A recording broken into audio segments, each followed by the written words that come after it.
Assalamualaikum warahmatullahi wabarakatuh. Selamat pagi, selamat siang, selamat sore, dan selamat malam untuk kalian semua kapanpun dan dimanapun kalian mendengarkan podcast ini.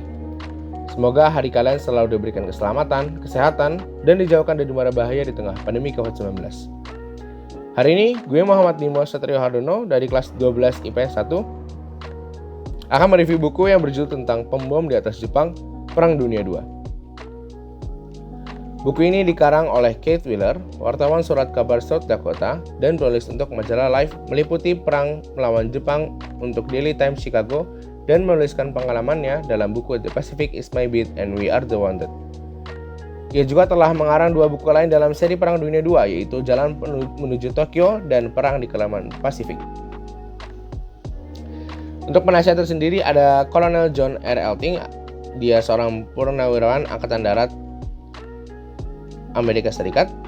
Ia juga sejarawan, penulis buku The Battle of Bunkers Hill dan The Battle of Saratoga, juga Military History and Atlas of the Napoleonic Wars.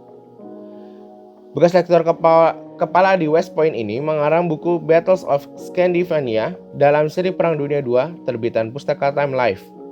Ada juga Letnan Kolonel David McIsaac, Angkatan Udara Amerika Serikat, purnawirawan, adalah lulusan Sekolah Tinggi Trinity, Universitas Yale, dan Universitas Duke. Bekas guru besar sejarah pada Akademi Angkatan Udara Amerika Serikat ini juga pernah menjadi guru besar tamu dalam bidang strategi di Sekolah Tinggi Perang Laut. Kepala sejarah telaah masalah perang pada Sekolah Tinggi Perang Udara. Dosen pembimbing di Woodrow Wilson International Center for Scholars, dialah pengarang Strategic Bombing in World War II, The Story of the U.S. Strategic Bombing Survey. Yang ketiga ada Alvin de Cooks, meraih gelar sarjana dari Universitas New York dan Universitas Harvard. Ia adalah ahli sejarah yang terkenal dengan karyanya mengenai Angkatan Darat Jepang dan Perang Pasifik. Ia tinggal di Jepang selama 12 tahun setelah Perang Dunia II. Sekarang ia menjadi guru besar sejarah dan koordinator program sarjana untuk telaah masalah Asia pada Universitas Negeri San Diego. Ia adalah pengarang buku Japan, The Final Agony dan Tojo. Bersama Kolonel Saburo Hayashi, ia mengerjakan terbitan bahasa Inggris, Kogun, The Japanese Army in the Pacific War. Buku ini diterbitkan tahun 1982 oleh Time Life Books dan diterjemahkan oleh PT Tira Pustaka pada tahun 1987. Buku ini berisikan 5 bab dengan 8 bagian esai bergambar, dilengkapi dengan bibliografi, sumber gambar, ucapan terima kasih, serta indeks buku. Untuk bab pertama, ada pertaruhan 3 miliar dolar. Yang kedua ada masa magang di Asia. Ketiga ada batu loncatan di Mariana. 4 ada elang yang tak bersayap. 5 ada deraan api. Buku ini berisi 200 halaman. Kelebihan buku ini adalah yang pertama, data yang akurat dikarenakan diterbitkan dari tahun 1982, yang artinya intervensi pergantian sejarah tidak terlalu banyak, yang artinya masih akurat. Lalu foto-foto yang menurut saya cukup langka, yang belum tentu secara mudah kita cari di Google. Yang ketiga ada penjelasan detail, karena setelah saya membaca buku ini saya cukup kagum karena pembahasannya sangat detail. Yang keempat, cetakan buku dan kualitas yang bagus untuk zamannya, dengan sampul yang tidak ringkih dan kertas yang cukup bagus. Dan kekurangan buku ini ialah bahasa yang sangat baku, lalu kata-kata yang sangat banyak. Dikarenakan bahasa yang baku tersebut menjadikan kata-kata yang sangat banyak. Lalu model penjelasan yang berbeda dengan buku zaman sekarang, yaitu tidak terlalu rinci, sedikit bertele-tele, dan banyak bagian yang seperti nabrak. Kita lanjut ke bab 1. Di bab 1 menggambarkan peristiwa setelah Pearl Harbor. Sesudah peristiwa Pearl Harbor, pasukan udara Angkatan Darat Amerika Serikat dan industri pesawat terbang Amerika mempercepat rencana pengembangan pembom bermesin 4 yang baru. Ini akan menjadi pesawat terbesar di dunia, jarak jelajah persenjataan, dan daya rusaknya hampir tak terbayangkan selama itu. Penciptaan pesawat raksasa ini merupakan satu karya paling besar dalam sejarah penerbangan. Departemen Perang menunjuk perusahaan Boeing sebagai kontraktor utama dan menugaskan 4 pabrik besar, 2 diantaranya belum didirikan, untuk merakit komponen yang dihasilkan oleh jaringan pabrik-pabrik kecil. Pesanan pesawat oleh pemerintah setiap kali berlipat ganda sesuai dengan perkembangan perang, dan desakan waktu memaksa kalangan pabrik bermain taruhan. Dengan B-17 Flying Fortress, Boeing telah membuktikan diri mampu membuat pesawat pembom yang hebat, tapi belum pernah ada yang mengembangkan pesawat baru dan sekaligus mempersiapkan jalur perakitan untuk produksi massal.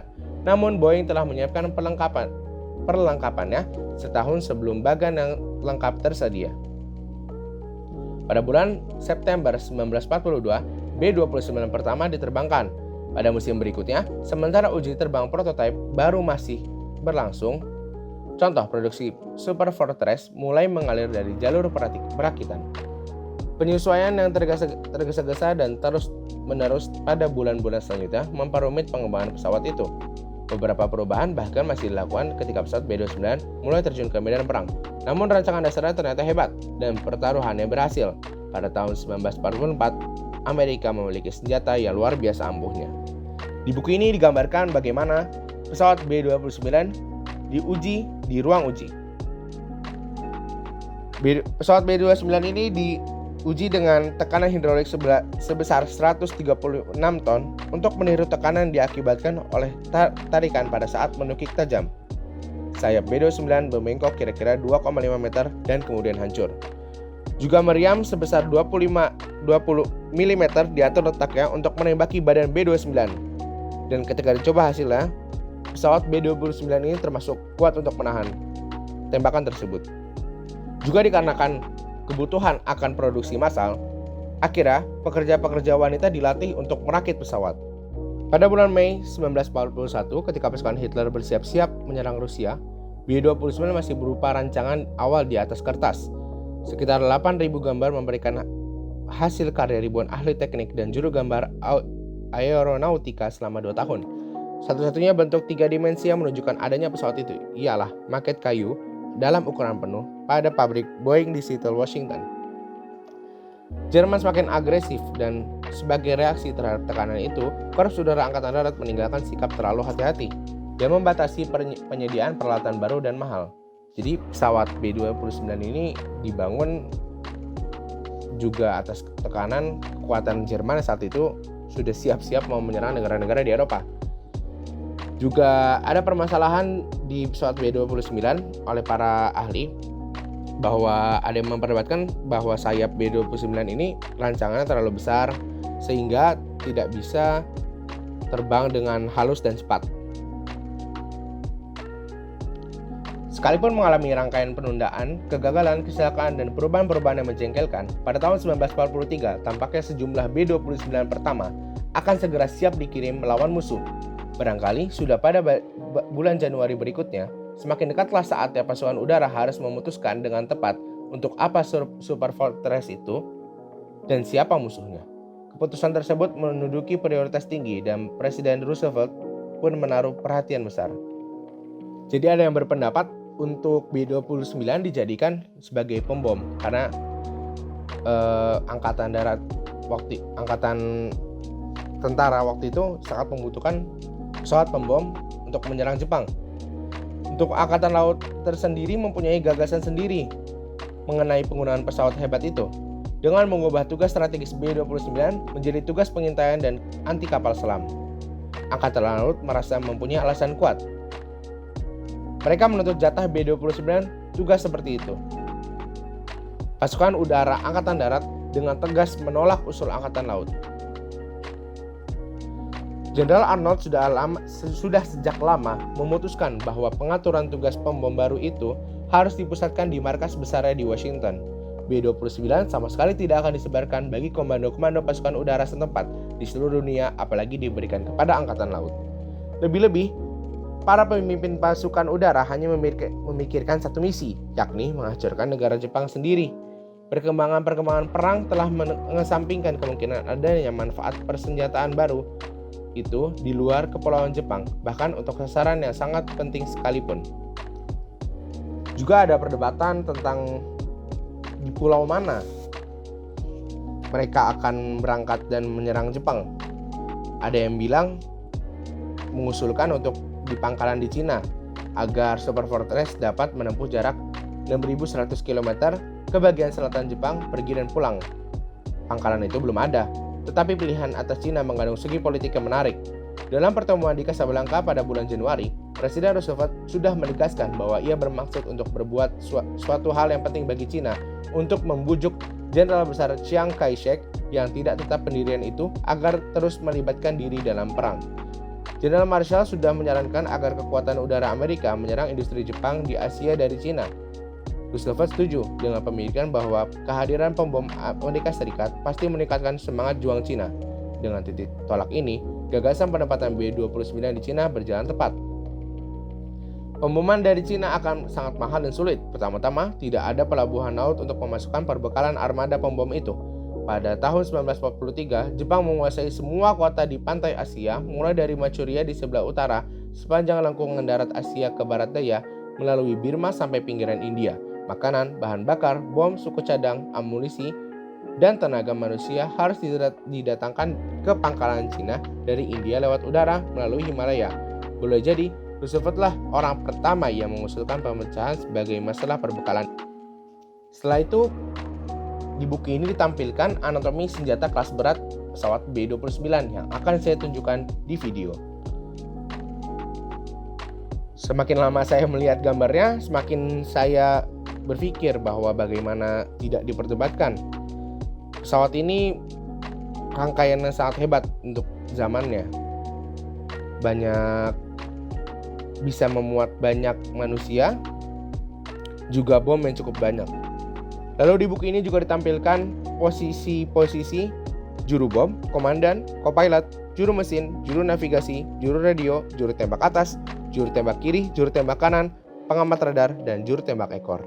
Setelah pada akhirnya gugus tugas Super Fortress pertama terkumpul di India pada bulan April 1944, mereka harus melakukan operasi yang disebut Operasi Matterhorn, nama puncak Alpen yang mengerikan. Untungnya pada waktu yang sama, pangkalan depan B-29 dekat Chengdu di Cina bagian tengah selatan hampir selesai dibangun di bawah pengawasan Amerika. Di situ jalur pendaratan harus dibangun dari nol dengan mengeruk sawah. Akan tetapi misi ini juga termasuk misi yang berbahaya karena B-29 yang belum teruji itu merupakan masalah. Mesin rancangan barunya menjadi terlalu panas. Begitu juga dengan pesawatnya yang tidak lepas dengan sejumlah kelemahan lainnya. Sebuah B-29 pernah memerlukan 30 pergantian besar dalam satu minggu. Para awak yang belum terbiasa dengan kerumitan pesawat baru itu harus mempelajari seluk-beluk penggunaan senjata pertahanan terkoordinasi serta pemboman dengan radar. Kembali ke di mana awak pesawat pembom Amerika tiba di awal musim paling panas di India. Mereka saat itu harus melewati tantangan yaitu angin yang sangat panas, ular dan biawak yang sangat banyak saat itu. Keempat pangkalan B-29 yang selesai dibangun pada tahun 1944 di sekitar kota Universitas Tua Chengdu merupakan prestasi gemilang. Pangkalan itu dibangun di wilayah Cina yang dikuasai pemerintah nasionalis Jenderal Besar Chiang Kai-shek. Namun, korban besar justru terjadi di pangkalan sendiri. Mula-mula, musuh B-29 adalah pesawat itu sendiri, dan ada kecenderungan bahwa pembom ini mengalami nahas justru di pangkalan sendiri atau di dekatnya. Di sini juga dituliskan pernah kejadian bahwa tanpa disengaja sebuah bom jatuh pada waktu pemuatan. Kita lanjut ke bab 2. Bab 2 yaitu masa magang di Asia. Para anggota wing pembom ke-58, Komando Pembom 20 adalah awak B-29 pertama yang berangkat ke luar negeri dan tiba di pangkalan baru di India dengan penuh optimisme. Namun, mereka segera melihat bahwa mereka baru memulai sebuah masa magang yang panjang, berbahaya, dan kadangkala menghinakan. Ada permasalahan di sini. Di Marrakesh, satu pesawat tidak mau naik dan meluncur terus melewati ujung landasan lalu terbakar.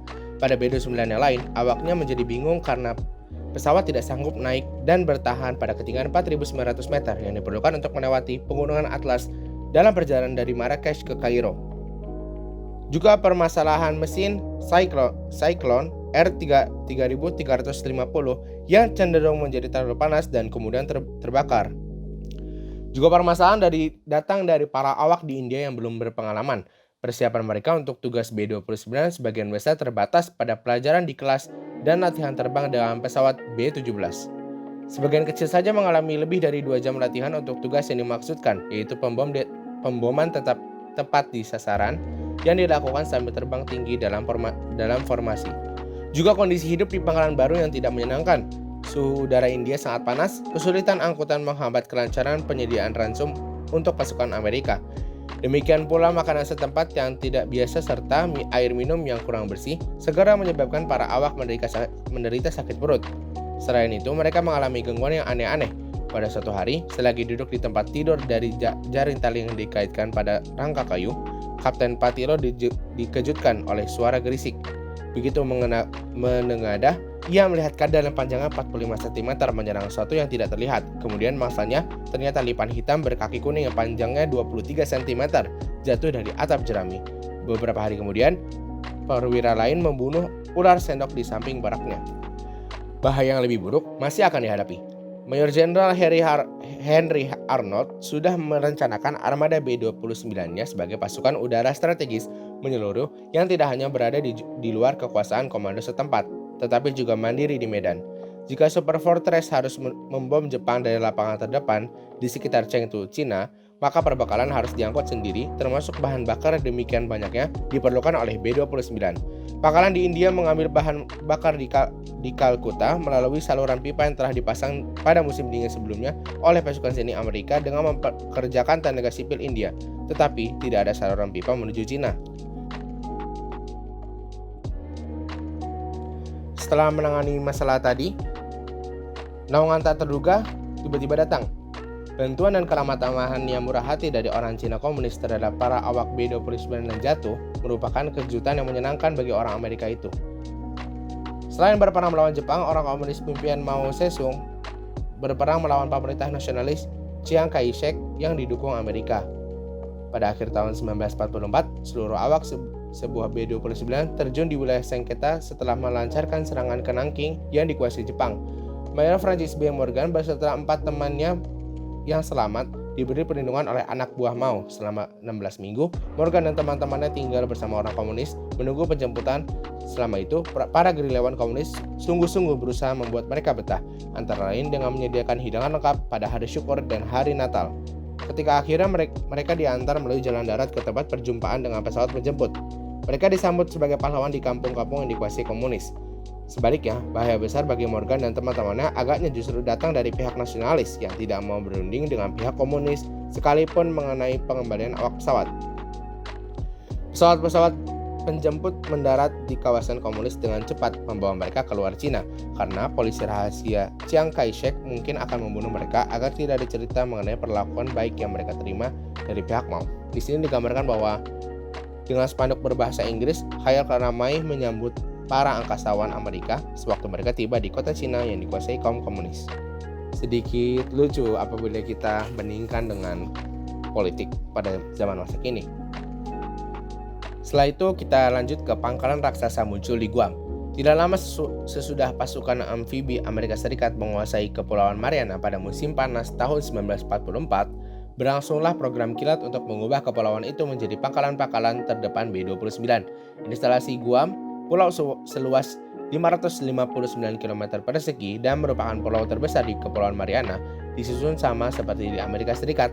Instalasi itu berupa bentangan kompleks yang terdiri dari landasan beraspal, tempat parkir, dan jalur taksi pesawat, dapat pemeliharaan serta perbekalan, dan sebuah kompleks markas besar. Akan tetapi ada masalah perbekalan di pangkalan raksasa di Kepulauan Mariana. Pertempuran merebutkan Guam masih seru ketika kapal barang pertama Angkatan Laut Amerika Serikat tiba membawa alat pemeliharaan B-29. Seorang kepala pelabuhan yang hanya berurusan dengan logistik tempur membentak kapten kapal. "Saya beri waktu 24 jam untuk membawa kapal itu keluar." Kapten buru-buru menurunkan muatannya karena tidak ada yang menerima perlengkapan yang diperlukan itu terbengkalai di hutan. Kerugian ini adalah yang pertama dari rentetan masalah perbekalan yang akan mengganggu armada B-29 ketika tiba di Kepulauan Mariana 2 bulan kemudian. Sejak semula, Angkatan Laut telah mengangkut sejumlah besar makanan serta bahan bakar dan biasanya bom secukupnya. Namun, suku cadang pengganti yang diperlukan agar pesawat selalu siap tidak menjadi prioritas utama Angkatan Laut.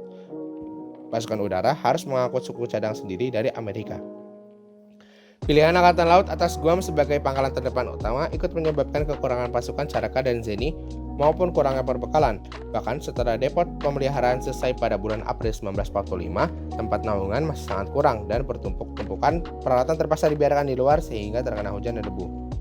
Di sini juga mengisahkan tentang pesawat B-29 yang menyerang pabrik pesawat terbang di atas Nagoya pada bulan Juni 1945. Pemboman sendiri sedikitnya berlangsung selama 90 detik dan bagi segenap awak waktu itu terasa berabad-abad. Sesampai dekat sasaran, ketinggian pemboman diatur oleh kemudi otomatis. Juru bom bertugas menjaga kelurusan jalannya pesawat dengan mengendalikan arah pesawat melalui alat bidik bomnya. Sedangkan pilot menjaga agar kecepatan pesawat tidak berubah-ubah. Dengan alat bidik bom, juru bom menentukan saat yang tepat untuk pesawat melepaskan bom. Akan tetapi, pesawat yang terbang lurus pada ketinggian tetap sangat mudah dilacak oleh pertahanan musuh di darat. Maka saat yang paling rentan bagi B-29 adalah saat pemboman, pada saat gerak terbangnya sangat konstan.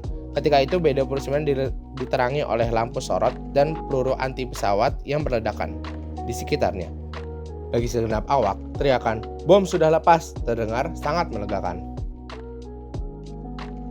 Kita lanjut ke bab 3, batu loncatan di Mariana. Direbutnya Kepulauan Mariana di bagian barat Pasifik pada bulan Juni dan Juli 1944 memastikan hancurnya Kekaisaran Jepang. Dengan demikianlah, pendapat Pangeran Higashikuni, panglima tertinggi markas besar pertahanan dalam negeri Jepang.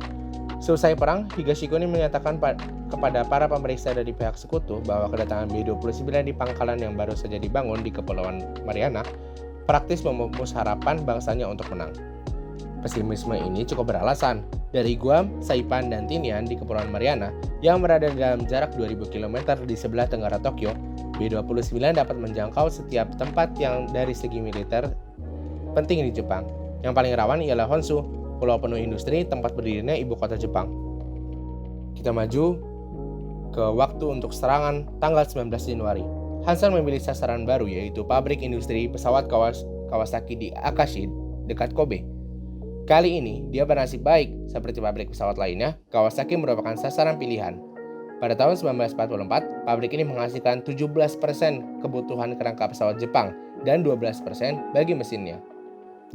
Produksi utama Kawasaki ialah Ki-61, pesawat pemburu berbahaya yang dijuluki Tony oleh orang Amerika. Dengan mesin model Jerman, pesawat itu dapat terbang cepat dan sulit dikenai sehingga disegani oleh awak pesawat Amerika. Dalam cuaca yang baik, tidak seperti biasanya, 62 pesawat membom Akashi dengan penglihatan mata dari ketinggian antara 7.500 dan 8.000 meter. Ketinggian itu di bawah ketentuan biasanya dan selama ini dihindari karena takut akan serangan pesawat pemburu Jepang. Hansel berani ambil resiko yang lebih besar untuk meningkatkan ketepatan pemboman. Spekulasinya berhasil. Sebagai operasi yang mengutamakan ketepatan pemboman, serangan itu hampir sempurna. Foto-foto memperlihatkan hancurnya lebih dari sepertiga atap pabrik Kawasaki. Keadaannya sebenarnya bahkan lebih parah. Meskipun orang Amerika tidak mengetahuinya, serangan sekali ini menjatuhkan produksi kerangka pesawat dan mesin sampai 90%. Dan meskipun mereka menyerang dengan terbang lebih rendah dari biasanya, tidak sebuah B-29 pun rontok. Serangan Hansel atas Kawasaki ini selain paling memuaskan, juga paling akhir. Keesokan harinya, dia digantikan oleh Lemay yang pernah menjadi bawahannya di Eropa. Tetapi, sekarang satu tingkat lebih tinggi daripada dia.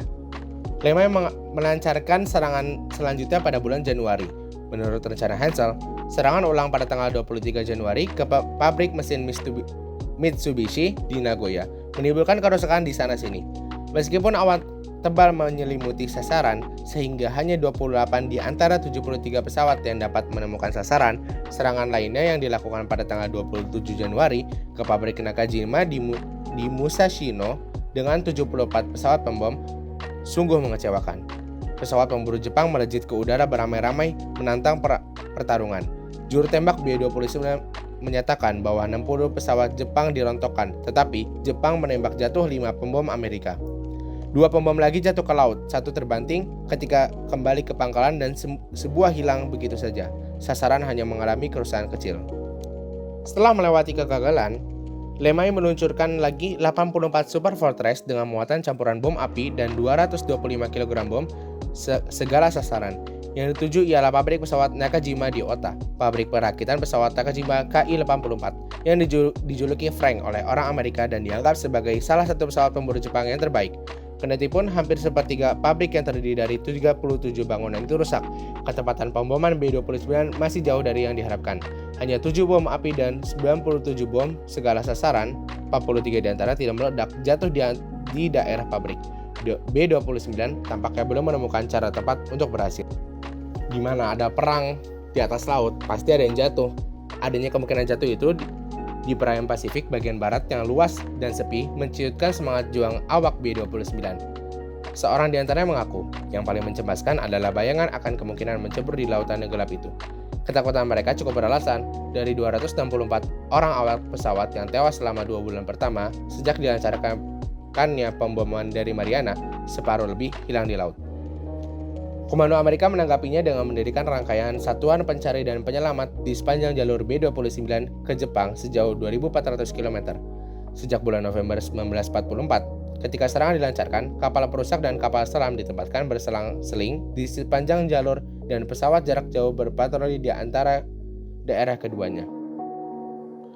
Di sini juga tersedia gambar bahwa pesawat pendahulu B-29, B-17, diubah untuk tugas penyelamatan dengan ditaruhnya perahu penyelamat bermotor di bawahnya yang dapat diturunkan dengan parasut bagi korban yang ada di air.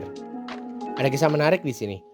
Jika sebuah pesawat yang berada dalam kesulitan dapat mendarat di laut dekat sebuah kapal penyelamat, para awaknya amat mungkin akan selamat.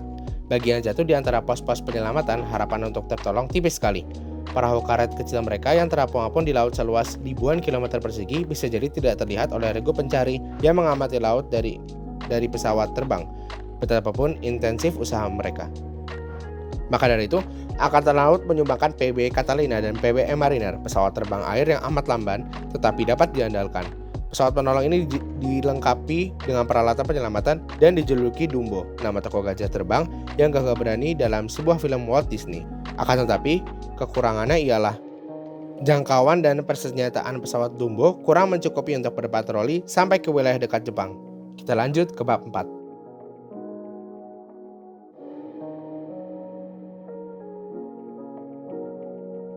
Kita lanjut ke bab 4, yaitu elang yang tak bersayap. Di Pulau Jeju, di lepas pantai ujung selatan Korea, stasiun radar Jepang menangkap sebuah isyarat setengah jam menjelang tengah malam pada tanggal 15 Juni 1944. Dari petunjuk di layar mereka, juru radar menarik kesimpulan bahwa sebanyak 30 buah lebih B-29 dan B-24 meninggalkan Cina menuju Kyushu, pulau besar Jepang yang paling dekat. Satuan pembom yang sebenarnya tidak beranggotakan B-24 itu adalah satuan pertama yang diluncurkan Komando Pembom 20 Pasukan Udara Angkatan Darat Amerika Serikat dari Chengdu, pangkalan depan di Cina. Untuk menggabur Jepang, sasaran penyerangan adalah kota pabrik Bajayawata. Stasiun radar di Korea mengirim tanda peringatan ke markas besar Angkatan Darat Jepang di Fukuoka. Komando yang bertanggung jawab atas pertahanan udara Kyushu, kelompok udara keempat Angkatan Darat di Fukuoka mempunyai 35 pesawat yang dapat menghadapi serangan itu, tetapi hanya 8 yang mampu bertempur di malam hari. Pesawat itu adalah Kawasaki Ki-45, suatu pesawat yang oleh orang Jepang dijuluki Toryu alias pembunuh naga, dan oleh orang Amerika diberi nama Sandy Nick.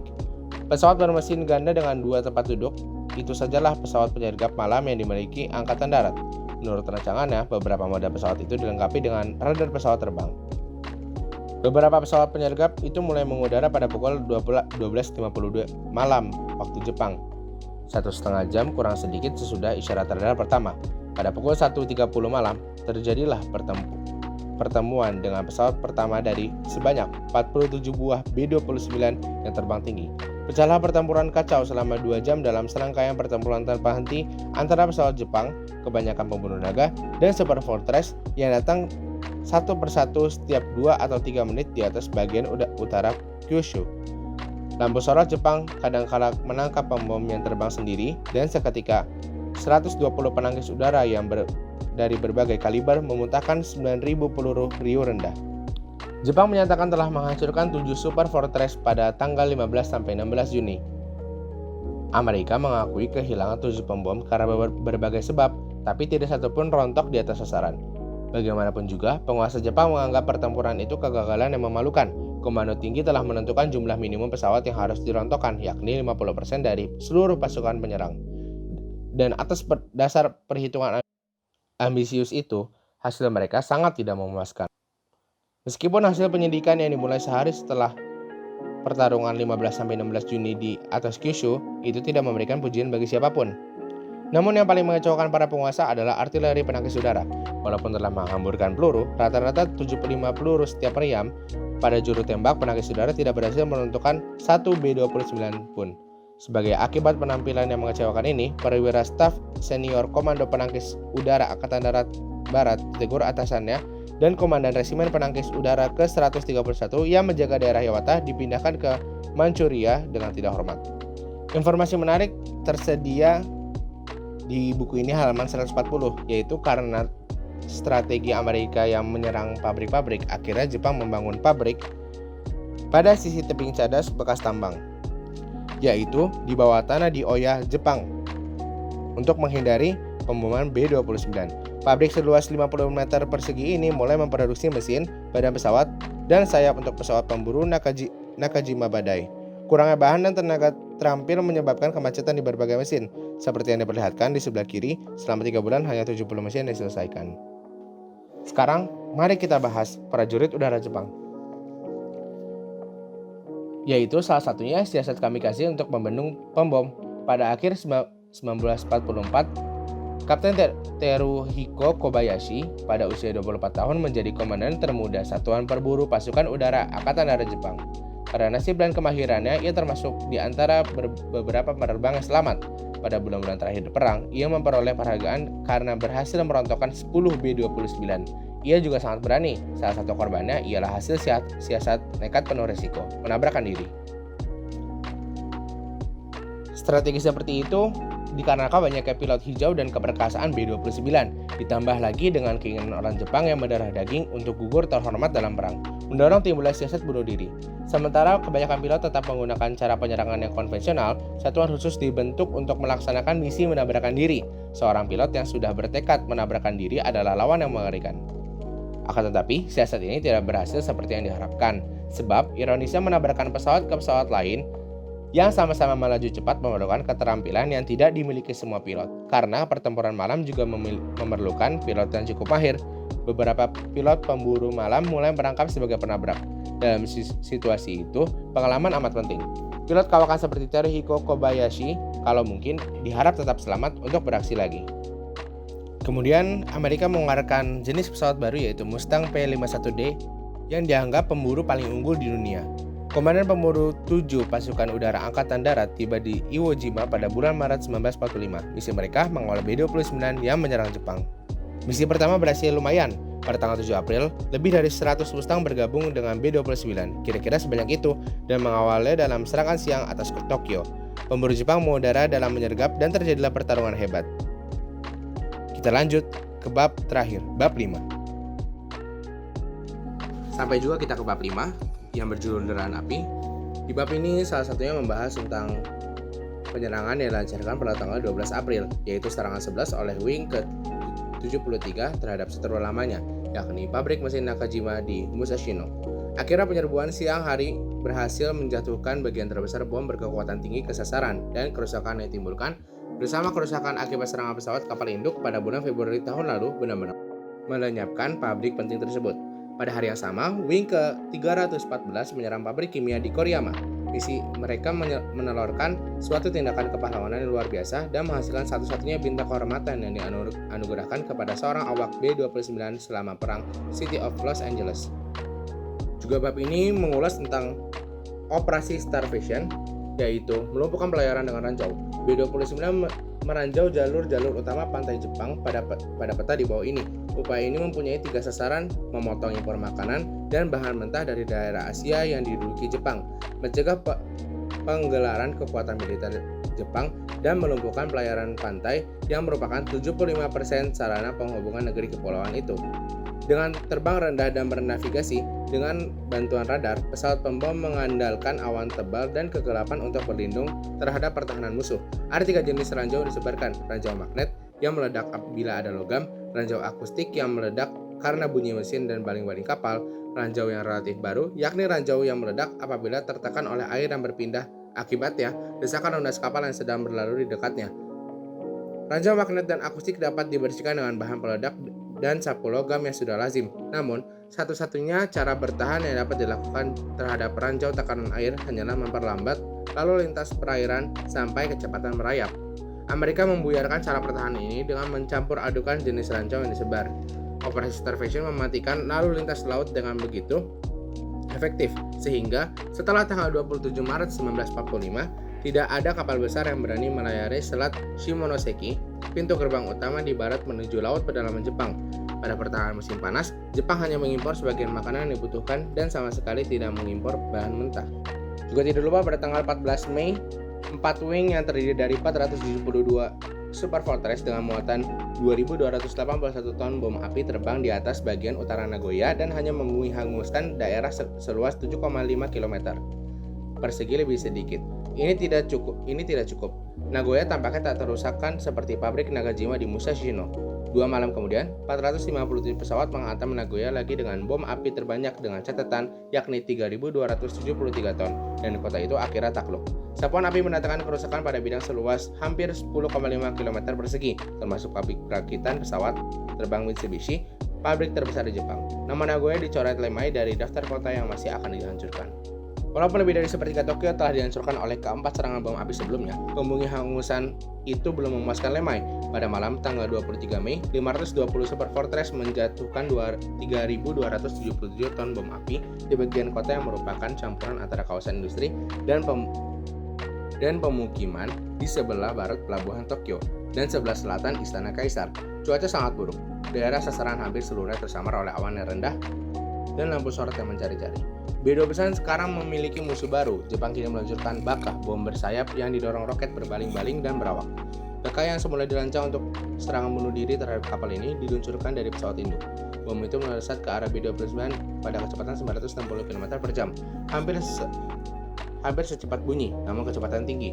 Bahkan tidaklah efektif, armada B-29 kehilangan 17 pesawat, tapi hanya satu yang pasti dihancurkan oleh Baka. Dan wilayah ibu kota menjadi puing-puing bertambah 8 km persegi lagi. Setelah berbagai peperangan, sampailah kita ke ujung akhir bab 5, yaitu daftar sasaran yang hancur. Korban yang jatuh sebagian akibat aksi pesawat B-29 sungguh mencengangkan. Pada tanggal 14 Agustus, sejumlah 602 industri perang dan instalasi militer Jepang yang penting telah dibinasakan atau rusak hebat. Pelayaran di laut pedalaman dapat dikatakan lenyap, dan hampir separuh di kawasan di 66 kota atau 444 km persegi menjadi rata dengan tanah. Terhadap sektor dalam kota yang dijadikan sasaran, Super Fortress telah meratakan 92%-nya, suatu angka yang mengherankan. Dan di salah satu kota, Toyoma, pusat penghasil tekstil dan bahan kimia, kehancuran tidak menyisakan apapun. Sampailah kita di akhir review buku ini. Mohon maaf bila ada kesalahan dari saya atau durasi yang sangat panjang. Assalamualaikum warahmatullahi wabarakatuh.